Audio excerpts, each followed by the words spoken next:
Hey everybody, it's Kayye. We're here in Dallas, Texas for the first of the 2012-2013 season of the Alamo E4 show, and I am here with two of the women in AV, the founder of Women in AV, and also one of the planning board members of Women in AV, and I'm going to let you guys introduce yourself and tell them what you do in your professional jobs. Great, thank you. I'm Jennifer Willard, and I oversee the AV Systems Development and Integration Unit for the California Judicial Branch.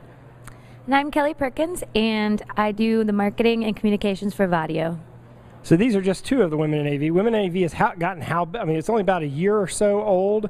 How many members do you have now? Well, we have 450 members worldwide on our LinkedIn group. So we have women from United Emirates, we have women from Hong Kong, Spain, Russia. I think we have about 5 of the 7 continents covered right about now. I mean, that's amazing. If you think 1 year and you've already got almost 500 members, and what's nice about this group is very niche focused and clearly defined. I mean, if you're a woman and you're in the AV market, you need to be part of Women in AV. However, I also know that you're also trying to attract not just women to be involved in Women in AV, because you want mentors, and you've also, in fact, I served on a panel discussion at Infocom. What are your outreach efforts? Well, we do a lot of webinars. We try to go to events like this one at Alamo. We are involved in a lot of trade shows. We do tweet ups. We try to do a variety of different types of things. We'll do fundraising. Can you think of any other? Well, we have our website. We also partner with sister organizations such as CompTIA. They've started a Women in IT group, so knowing that our industries are converging, so we're working with them to collaborate on their mentoring program and get in women education about cloud computing and things like that. So that explains why you have 400 members, or over 400 members already, and I suspect it'll probably double before we get around to Infocom next year based on what you guys are doing. In fact, you'll be at all the Alamo E4 shows around the country, but what benefits do the Women in AV get by being part of your organization besides the obvious? Well, they get the benefit of networking. You know, industry trade shows such as this or events allow women locally to get together. So knowing that we're a small group of women, we also don't know a lot of women in the Dallas area. So being able to actually meet and, you know, collaborate and just have another woman in the industry to talk to if something comes up. The opportunity to be able to learn about what's going on specifically for women, to be able to contribute. Everybody is really excited and everybody is very supportive of us. So being able to actually contribute to the development of women and recruiting, one of the initiatives that we're doing this year for AV Infocom, for the AV week, is that we're actually reaching out to our local communities and reaching out to the high schools. And so we have our own initiative that we're supporting Infocom in to try to have women participate and get the younger generations actively engaged in knowing about our industry. So what's good about that is obviously our industry sort of has a reputation of being sort of a geek fest, but in fact it's actually, it's actually sort of the pinnacle of the cool factor in technology, because a lot of technology is geek fest, but our segment of the industry, I think, is actually a lot more exciting than most segments of the industry. Now Kelly, you've been an active participant in the planning board since its inception, and tell me a little bit about what you're you already have a website, you've already got a Twitter.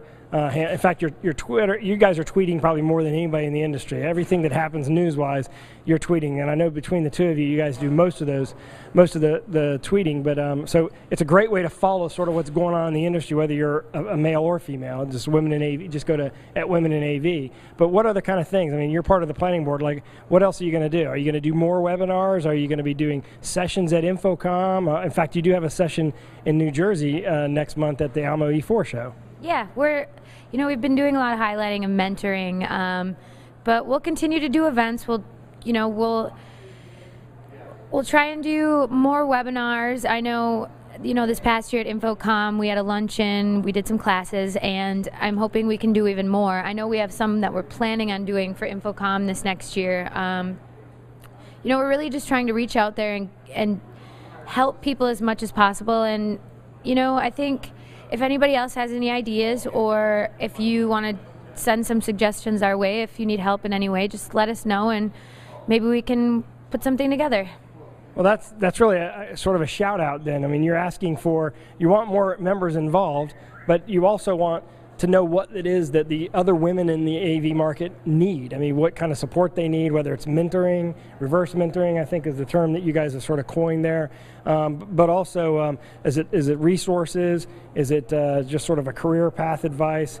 You've got people that are on your planning board who've been in the industry over 30 years, and you've got people in the planning board that have been in the industry only a few years. So you've got a wide range of interests that are there. So I encourage everybody to get involved in Women in AV. Go to womeninav.com, follow them on Twitter. They have a LinkedIn group, as Jennifer pointed out, with over 450 members, and get involved. And certainly, if they want to attend the luncheon at InfoComm, they're going to have to sign up early when you guys announce it, because it's sold out. I mean, it was every seat was filled.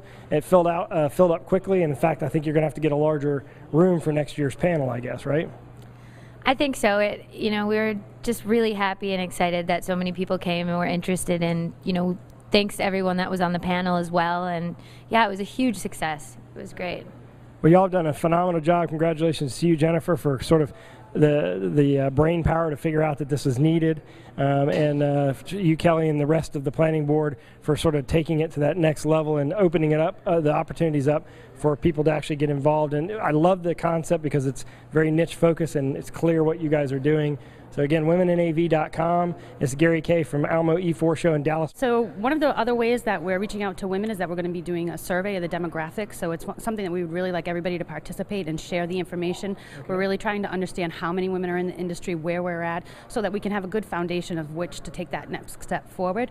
But some of the other things that we do, just besides our social media, is that we do a monthly podcast for Rave Pubs in collaboration with AV Nation, and we take different sectors of the market about women. We've had designers, we've had the board of directors for InfoComm, we've had editors in chief. So if they want to see something and listen to something, every month we're putting things out. They can go to www.ravepubs.com/AV Nation and listen to all of the great podcasts, plus the other podcasts that you guys do there. So well, that's a good plug for all the podcasts. And again, this is Gary Kayye from Dallas Alamo E4 Show, and we'll be in New Jersey in less than 3 weeks.